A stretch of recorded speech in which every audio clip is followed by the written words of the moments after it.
Welcome dear students. जय माँ शारदे। शुरू करते हैं श्लोका से।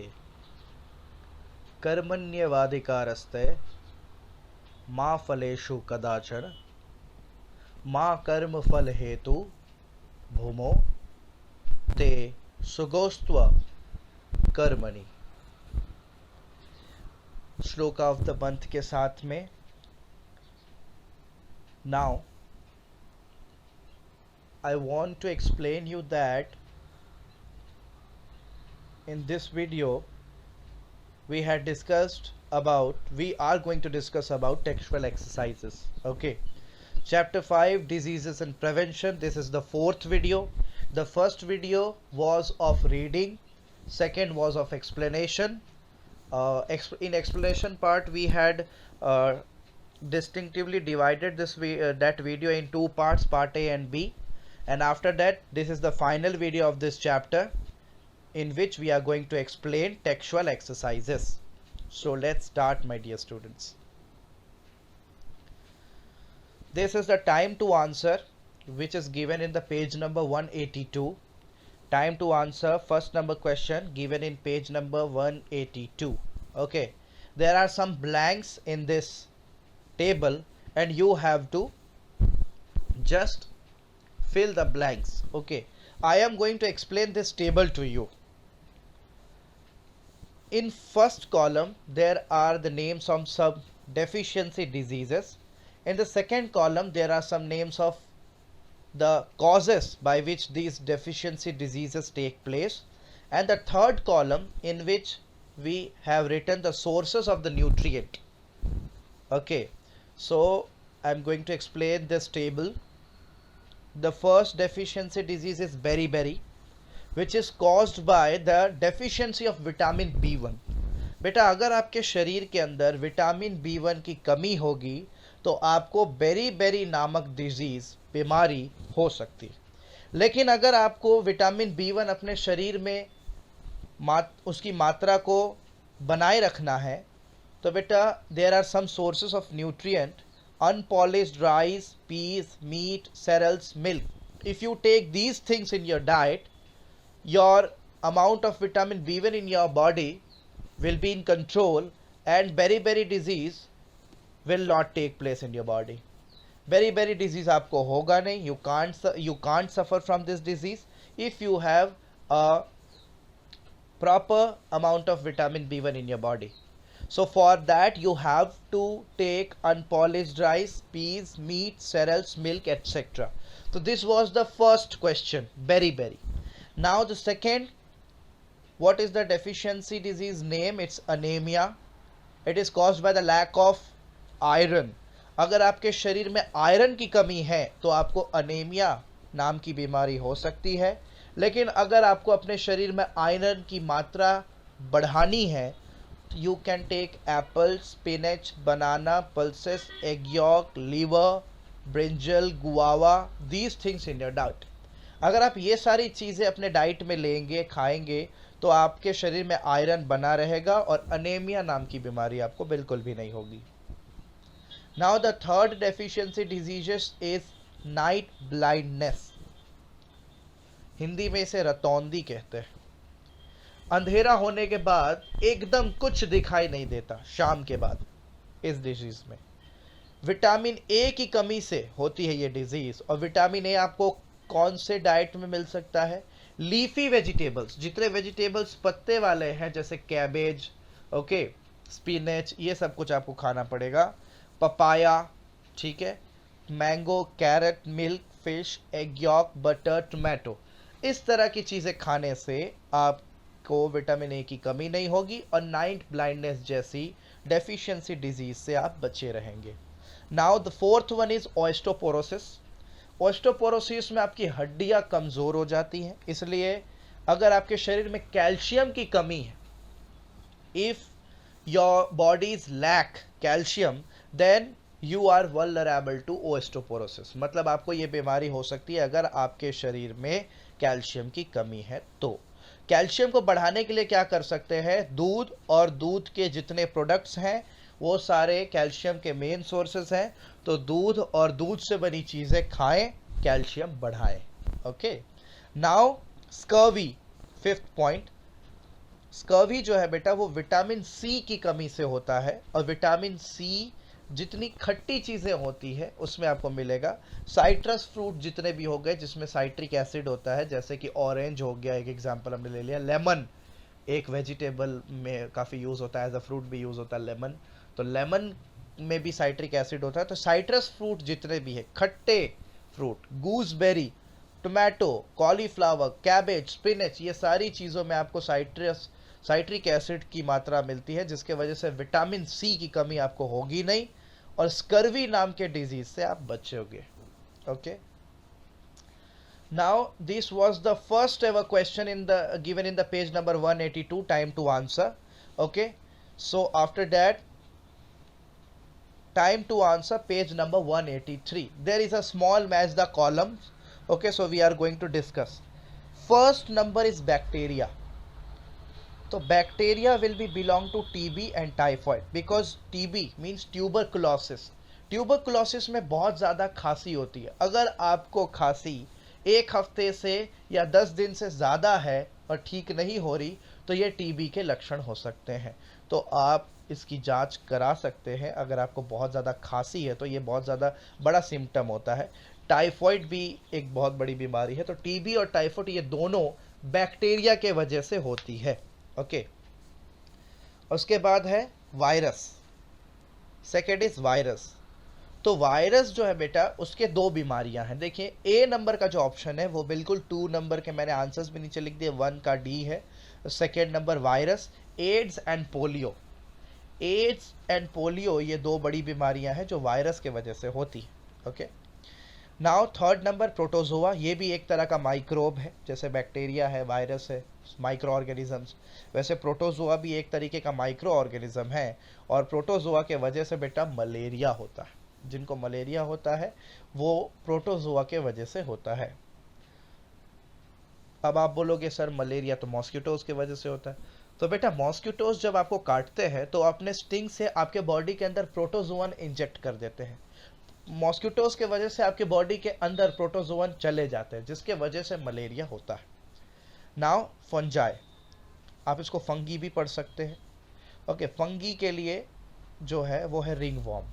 रिंग वॉर्म दादर, गोल सा आपके स्किन के ऊपर होता है। फंगी जो है ना बेटा, फंगस ज़्यादातर स्किन डिजीजेस ही करते हैं। रिंग वॉर्म भी एक तरीके का स्किन डिजीज है, धाधर बोलते हैं इसको हिंदी में। ओके, तो these are the match the columns which we had discuss so far. Now the next time to answer is page number 184। Name the following. Name the following में फर्स्ट है a disease that spread through air. हवा से जो disease फैले बेटा, एक disease का नाम है न्यूमोनिया। ये डिजीज हवा से फैलती है। This disease spreads through air. तो ये काफ़ी खतरनाक है। अगर किसी को न्यूमोनिया है तो हवा से ये फैलता है, तो उसके आसपास बिल्कुल हमें नहीं जाना चाहिए। Second number, lack of sanitation causes this disease. अगर साफ सफाई की कमी होगी तो ये बीमारी आपको होगी। कौन सी बीमारी है? तो दिस इज टाइफॉइड। टाइफॉइड आपको साफ सफाई के कमी के वजह से हो सकती है। Okay, now the third question is an insect vector. बेटा इंसेक्ट वेक्टर का मतलब क्या होता है कि ऐसा इंसेक्ट जो बीमारी फैलाने में मदद करे एक व्यक्ति से दूसरे व्यक्ति में, उसको हम इंसेक्ट वेक्टर बोलते हैं। ओके, तो बेटा मलेरिया जो है वो ऐसा डिजीज है जो इंसेक्ट के वजह से फैलता है। ओके, और अगर यहाँ इंसेक्ट वेक्टर का नाम लिखना हो तो आप मॉस्किटो भी लिख सकते हो। ये डिजीज का नाम मैंने लिखा है जो इंसेक्ट वेक्टर के वजह से फैलता है। ओके, यहाँ ये दोनों आंसर्स हो सकते हैं, मलेरिया भी लिख सकते हैं, और अगर आपको इंसेक्ट वेक्टर का नाम लिखना है तो वो भी लिख सकते हैं। डिजीज का नाम लिखना है जो इंसेक्ट वेक्टर के द्वारा फैला जाता है, तो मलेरिया आंसर होता है। Time to answer 185 page number पे आपको फिल इन द ब्लैंक्स दिए हुए हैं। उस फिल इन द ब्लैंक्स को थोड़ा सा हम एक्सप्लेन कर लेते हैं। First question is dash should be spread on the surface of water. Water के सरफेस पे हम क्या स्प्रेड कर सकते हैं बेटा जिसके वजह से मॉस्किटोज का आना या फिर उनका स्प्रेड होना, किसी भी तरह के कीड़ों का जन्म लेना ख़त्म हो जाए जिससे बीमारियां फैलती, तो बेटा हम ऑयल डालते हैं, तेल। वाटर सरफेस में अगर हम ऑयलिंग करते हैं तो वहाँ पर मॉस्किटोज ब्रीड नहीं कर सकते, मॉस्किटोज जन्म नहीं ले सकते। Okay. Second is pulse polio campaign was launched in, बेटा पल्स पोलियो कैंपेन जो है वो 1993 में लॉन्च किया गया था। Now the third one, the process of giving vaccine, vaccine देने जाने वाली प्रक्रिया को वैक्सीनेशन बोलते हैं। अभी पूरे देश में वैक्सीनेशन चल भी रहा है।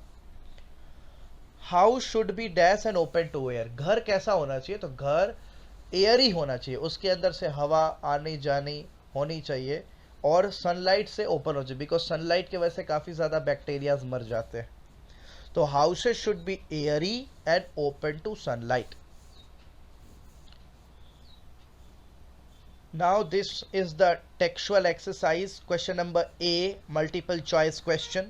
Okay, number first question here is deficiency of vitamin 1 B1, vitamin B1 की कमी से कौन सा डिजीज होता है, तो बेटा विटामिन B1 की कमी से सी नंबर जो ऑप्शन है हमारा बेरी बेरी, वो इसका सही आंसर है।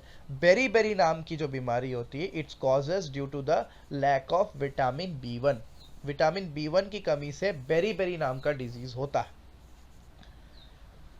Now vitamin C is present in, vitamin C जो है बेटा वो किस में प्रेजेंट होता है, तो विटामिन सी साइट्रस फ्रूट्स में आपको मिलेगा। ओके, जितने भी खट्टे फ्रूट्स होते हैं उसमें आपको विटामिन सी मिलेगा।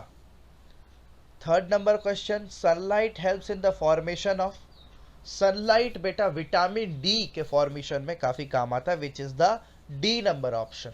सो the answer of the question number third, sunlight helps in the formation of vitamin D. To prevent anaemia, anaemia को रोकने के लिए the diet should be rich in, हमारे खाने में ज्यादातर क्या होना चाहिए, the diet should be rich in iron. Okay, iron हमारे डाइट में होना चाहिए जिसके वजह से अनेमिया हमें नहीं होगी। Now the fifth number MCQ, which of the following is a communicable disease, इसमें से कौन है जो कम्युनिकेबल है, बेटा स्कर्वी, ओबेसिटी, गोइटर, ये तीनों कम्युनिकेबल है नहीं। जो बी नंबर ऑप्शन है malaria, it is the communicable disease, malaria communicable disease है। Okay, now B number fill in the blanks जो हमारे टेक्सुअल एक्सरसाइज में है। Goitre is caused by the deficiency of iodine. Okay, iodine will be the answer, goitre iodine की कमी से होता है। Okay, dash is a way of acquiring immunity against certain diseases, किसी भी तरह की बीमारी के खिलाफ अगर हमारे शरीर में हम इम्यूनिटी बनाना चाहते हैं, इम्यूनिटी खड़ी करना चाहते हैं, ठीक है, उसको बीमारी से लड़ने के लिए शरीर को मजबूत बनाना चाहते हैं, तो हमें क्या करना होगा, क्या तरीका है इसका, तो vaccination is a way, vaccination वो तरीका है, vaccination is a way of acquiring immunity against certain diseases. Now the third number question, the deficiency of vitamin C, vitamin C की कमी से होने वाले कौन से डिजीज है, कॉज है स्कर्वी, स्कर्वी के वजह से, स्कर्वी जो है वो विटामिन सी की कमी के वजह से होता है। Okay, fourth number dengue, dengue is caused by the bite of mosquitoes, dengue जो है बेटा वो मॉस्किटोज के काटने के वजह से होता है।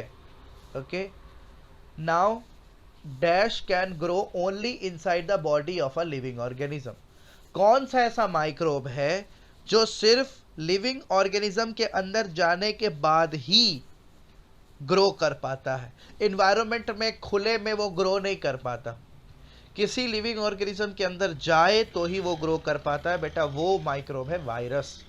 सो virus will be the answer. Now true false, true and false of the textual exercise. First number question is night blindness is caused by the deficiency of vitamin C, नहीं बेटा विटामिन सी की कमी से night blindness नहीं होती है, vitamin C की कमी से तो स्कर्वी होता है। Okay, so this will be false statement. Second number, germs can be seen with naked eyes, germs को आप खुली आंखों से देख सकते हैं। ऐसा नहीं होता, जर्म्स काफ़ी छोटे होते हैं, उनको देखने के लिए माइक्रोस्कोप का यूज़ करना पड़ता है, खुली आंखों से नहीं देख सकते। So second number statement will also be a false statement. Now the third number, malnutrition is a non communicable disease. Malnutrition जो है वो एक नॉन कम्युनिकेबल डिजीज़ है। Yes, true, it's a non communicable disease, ये फैलता नहीं है बिल्कुल भी। Fourth number, lack of vitamin and minerals in our body can cause diseases. हमारे बॉडी में अगर विटामिन और मिनरल्स की कमी हो जाए तो हमें बीमारियां हो सकती है। वेरी ट्रू, किसी भी तरह के न्यूट्रिएंट्स की कमी हमें बीमारियां दे सकती हैं। Okay, this is a true statement. Now next, it is the D number question of our textual exercise, short answer type questions. Question number 1, name 2 food items rich in iodine. ऐसे 2 food के नाम बताएं जिनमें iodine काफ़ी ज़्यादा मिलती है, जिसके वजह से गोइटर आपको नहीं होगा अगर आप खाएंगे तो बेटा first number is iodised salt. हमारे घर में जो भी नमक आता है वो सारा आयोडाइज्ड होता है, उसमें आयोडीन की मात्रा होती है। Iodised salt and sea foods. Sea food बेटा ये एक नॉन वेजिटेरियन फूड है, ज़्यादातर बीचेस और कोस्टल इलाके के लोग इसे खाते हैं। Iodised salt and sea food, ये दोनों में काफ़ी ज़्यादा मात्रा में आयोडीन पाई जाती है। Now the second number question which is define vectors. Vectors are the animals that spread germs from a sick person to another host. किसी बीमार व्यक्ति के पास से जर्म्स को लेकर के किसी अच्छे व्यक्ति में उस जर्म्स को इंजेक्ट कर देना, ये बेटा वेक्टर्स का काम होता है। वेक्टर्स के इस अगर हम बोले तो मॉस्किटो वो एक वेक्टर का काम करता है, हाउस फ्लाइज मतलब मक्खियाँ वो भी वेक्टर का काम करती है। ये जर्म्स को अपने शरीर में चिपका करके ये दूसरी जगह में जा करके उस जर्म्स को फैलाते हैं, जिसके वजह से बीमारियां होती है। ओके, तो vectors are the animals that spread germs from a sick person to another host. Now the third number question is, what is a disease and what are the 2 types of diseases? तो बेटा what is disease? तो disease is an abnormal condition of one or more body parts that does not allow the body to function properly. मतलब disease हमारे शरीर की वो condition है, वो एबनॉर्मल कंडीशन मतलब नॉर्मल नहीं। नॉर्मल कंडीशन में बॉडी सब काम कर सकता है, लेकिन एक ऐसा एबनॉर्मल कंडीशन जहां पर एक या एक से अधिक हमारे जो अंग है बॉडी के जो ऑर्गन्स है वो सही से काम ना कर पाए। अगर हमारे कोई बॉडी ऑर्गन सही से काम नहीं कर पाती है तो उस कंडीशन को हम एबनॉर्मल कंडीशन बोलते हैं और वो डिजीज कहलाता है। ओके, सो डिजीजेस 2 टाइप्स के होते हैं। Diseases are of 2 types. First is non communicable and second is communicable. Okay, तो बेटा डिजीज जो है वो एबनॉर्मल कंडीशन है, एक या एक से अधिक बॉडी पार्ट्स उस समय काम नहीं कर पाते हैं सही से, और 2 तरह की डिजीजेस होती है, communicable and non communicable. Okay, so now the next question, question number 4, what is malnutrition. Malnutrition क्या है? तो बेटा malnutrition refers to both undernutrition and overnutrition. मतलब आपके शरीर में न्यूट्रिशन की जितनी ज़रूरत है, अगर आपके शरीर में उससे कम न्यूट्रिशन है तो भी आपको मैल न्यूट्रिशन की बीमारी है, और अगर आपके शरीर में उससे ज़्यादा न्यूट्रिशन है मतलब आपको चाहिए तो थोड़ा सा कार्बोहाइड्रेट लेकिन आपके शरीर में ज़्यादा कार्बोहाइड्रेट है, आपको जितना विटामिन चाहिए उससे ज़्यादा आपके शरीर में विटामिन आ गए हैं या उससे कम है, मतलब अगर आप अंडर न्यूट्रिशन है या ओवर न्यूट्रिशन है मतलब आपको बीमारी है मैल न्यूट्रिशन की। हमारे शरीर में जितना न्यूट्रिएंट्स हमको चाहिए हमारे शरीर में उतना ही न्यूट्रिएंट्स होना चाहिए। अगर कम होगी तो भी आपको मैल न्यूट्रिशन का प्रॉब्लम है, और अगर ज़्यादा होगा तो भी आपको मैल न्यूट्रिशन का प्रॉब्लम है। Okay, so malnutrition refers to both undernutrition and overnutrition. So fifth number question, which is the last question of short answer type. Okay, so be attentive. What is the main symptom of goiter? Goitre का सबसे मुख्य लक्षण क्या है, कि आपको कैसे पता चले कि किसी व्यक्ति को गोइटर हो गया है? The swelling of thyroid gland in the नेक। बेटा नेक के अंदर एक पार्ट होता है उसको बोलते हैं हम लोग थायराइड ग्लैंड, उसका फूलना। वो फूलता है तो बेटा गर्दन फूलते हुए दिखाई देती है। तो जिसका गर्दन नॉर्मल से ज्यादा फूल गया है तो वो पहला लक्षण होता है गॉइटर का, मींस उसके शरीर में कमी है आयोडीन की। तो जिसके शरीर में आयोडीन की कमी होती है उसके गले में सूजन आ जाती है, there is a swelling in the neck. Okay, और सबसे ज्यादा स्वेलिंग कहाँ होती है? नेक के अंदर एक ऑर्गन होता है थायराइड ग्लैंड, वो फूल जाता है। तो the swelling of the thyroid gland in the neck is the main symptom of goitre. Goitre का सबसे मेन सिम्टम वही है। Okay, my dear students, so short answer type questions are completed. Now we are going to explain next, which is the last exercise of this chapter, long answer type questions. What is the first question? First question is what causes rickets? Write down its symptoms and prevention. Rickets किसके वजह से होता है और उसके symptoms क्या है और उससे कैसे बचा जा सकता है? Rickets is caused by the deficiency of vitamin D. अगर आपके शरीर में विटामिन डी की कमी है तो आपको रिकेट्स जैसी बीमारी हो सकती है। रिकेट्स के सिम्टम्स क्या है? Symptoms of rickets include softening of the bones, bones का कमजोर पड़ जाना, ओके, सॉफ्ट हो जाना बोन्स का, ठीक है, बहुत ज़्यादा हार्डनेस बोन में बचना नहीं। This disease can be prevent, ये सिम्टम्स है। बोन्स का कमजोरी, ये सबसे बड़ा सिम्टम है रिकेट्स में। ये डिजीज को आप कैसे रोक सकते हो? आप ऐसा खाना खाओ जो विटामिन डी से भरपूर हो, ठीक है, जैसे कि मिल्क, चीज, फिश, एग्स, इस तरह की चीजें खाएं। और सनलाइट जो है ना बेटा, सनलाइट वो नेचुरल सोर्स है विटामिन डी का। विटामिन डी का नेचुरल सोर्स सनलाइट है। तो सनलाइट से के पास आप जाए, सनलाइट में रहे थोड़ी देर, सुबह का शाम का सनलाइट में, ओके, और ऐसे खाना खाए जिसमें विटामिन डी हो, जैसे कि मिल्क, चीज, फिश, एग्स, तो रिकेट्स आपको नहीं होंगे। रिकेट्स स्पेशली विटामिन डी की कमी से ही होती है और इसमें बोन्स वीक पड़ जाते हैं, आपको फ्रैक्चर का खतरा भी है। Okay, now the second number question, name 2 conditions that cause obesity. 2 conditions ऐसे आप बताएं जिसके वजह से ओबेसिटी हो सकती है। ओबेसिटी का मतलब होता है माय डियर स्टूडेंट्स मोटापा।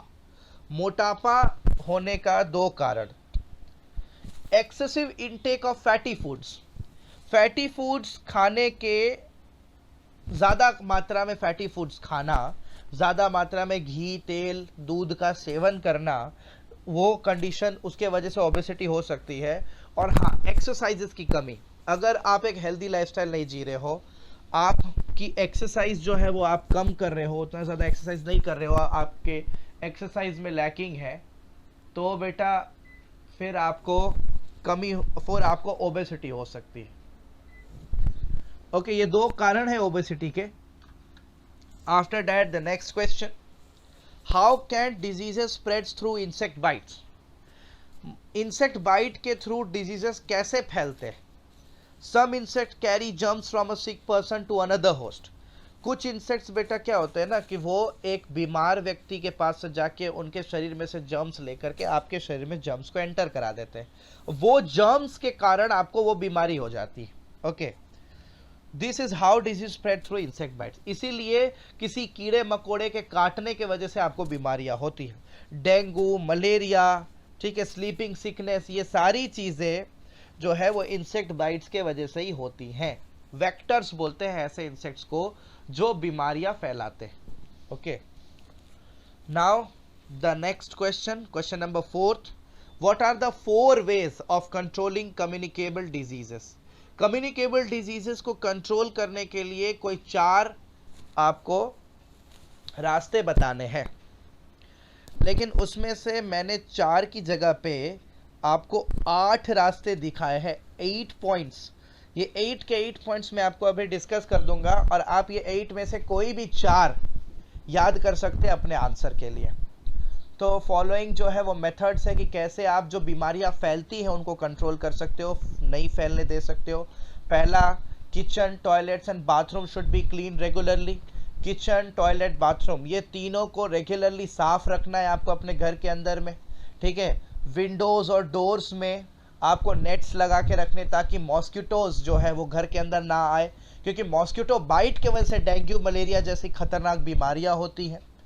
Houses should be airy and open to sunlight. घर जो होना चाहिए वो ओपन टू एयरी होना चाहिए, एयर अंदर बाहर बिल्कुल एयरी हाउस होना चाहिए, हवा का आना जाना लगा रहना चाहिए और सनलाइट जो है वो घर के अंदर तक आनी चाहिए। ऐसे घर में जल्दी किसी तरह की बीमारियों का प्रवेश नहीं होता। Fourth number, children suffering from infectious disease should not be allowed to go to school until they recover fully. अगर किसी बच्चे को किसी तरह का कम्युनिकेबल डिजीज है जो फैल सकता है, तो उस बच्चे को कुछ दिन के लिए स्कूल नहीं जाना चाहिए, पूरी तरह से ठीक होने के बाद ही उसको स्कूल जाना चाहिए। Next point, water should be boiled for 10 minutes and then stored in clean and covered container. पानी जो पीने का पानी है बेटा, उसको बॉईल करके साफ बर्तन में स्टोर करके रखना चाहिए और वो भी ढाक के अच्छे से कवर करके, ताकि किसी भी तरह के जर्म्स उस पर ना जाए और इस तरह का हेल्दी वाटर अगर हम पिएंगे तो हम बीमार नहीं पड़ेंगे। वाटर बॉईल करना ना भूलें। Next point, large quantity of water can be purified bye filtration and chlorination. Filtration और क्लोरीनेशन दो मेथड्स हैं जिसके वजह से बड़ी मात्रा में अगर पानी हमको प्योरीफाई करना हो तो हम कर सकते हैं। ओके, क्लोरीनेशन आपको पता है, क्लोरीन टैबलेट्स हम डालते हैं पानी में ताकि पानी साफ हो जाए। फिल्ट्रेशन भी आपको पता है, फिल्टर किया जाता है और बहुत बार बहुत लोगों के पास मशीन्स होती है, फिल्टर मशीन्स, वो पानी को फिल्टर करके देते हैं। Okay, next point, oil must be spread on the surface of water in tanks and ponds to destroy mosquito larva. Mosquito का जो लार्वा होता है बेटा, जो अंडे होते हैं, आप अंडे बोल सकते हैं मॉस्किटो के, वो खत्म करने के लिए, उसको डिस्ट्रॉय करने के लिए पानी के जितने सरफेसेस होते हैं उनमें हम ऑयल डाल सकते हैं। अगर हम पानी के सरफेस के ऊपर तेल डाल दें, ऑयल डाल दें, तो उससे मॉस्किटो के जो लार्वा है वो पूरी तरह से डिस्ट्रॉय हो जाता है, जिसकी वजह से मॉस्किटो ब्रीड नहीं करेंगे और आप बहुत सारी बीमारियों से बचे रहोगे। Next and the last point of this question is, one should get vaccinated against the communicable disease. अगर उसको किसी भी तरह का कम्युनिकेबल डिजीज है तो उस डिजीज का जो भी वैक्सीन है उसको ले लेना चाहिए। अगर वैक्सीनेट हो जाओगे आप तो फिर कोई चिंता की बात नहीं होती। लाइक कोरोना डिजीज के खिलाफ भी वैक्सीनेशन स्टार्ट हो गई है 18+ लोगों के लिए, तो वो जरूर ले ले। Okay, now the fifth and the last question, okay, fifth and the last question and last question of our video also, last question of our chapter also, what are the various methods for purification of water। अगर हमें water का purification करना है तो हम कौन से methods का यूज कर सकते हैं। तो following are some of the methods of water purification. Water purification के दो मेथड्स हैं। Water filter can also be use for purification of water. Water filter का यूज कर सकते हैं, बहुत लोगों के पास मशीन्स होते हैं, ठीक है, वाटर फिल्ट्रेशन के, कैंट, आरओ, ओके, बहुत सारी कंपनी है, प्योरिट है जो इस तरह के, एक्वागार्ड है। ओके, सो वाटर फिल्टर्स का यूज़ कर सकते हैं हम वाटर को प्योरीफाई करने के लिए। और अगर वाटर बहुत बड़ा मात्रा में, लार्ज क्वांटिटी ऑफ वाटर को प्योरीफाई करना है तो उसको हम क्लोरीनेशन के मेथड के थ्रू कर सकते हैं। मतलब क्लोरीन टैबलेट्स अगर हम वाटर में ऐड करते हैं तो वाटर पूरी तरह से प्योरीफाई हो जाता है। ओके, आप सभी ने स्विमिंग पूल देखा होगा, तो स्विमिंग पूल के वाटर को क्लीन करने के लिए क्लोरीनेशन का मेथड को यूज किया जाता है। Okay, now the questions answers all the things I have done. Thank you so much for watching this video. Stay home, stay safe, the situation is going worse day by day, and always stay blessed my dear students. Thank you so much.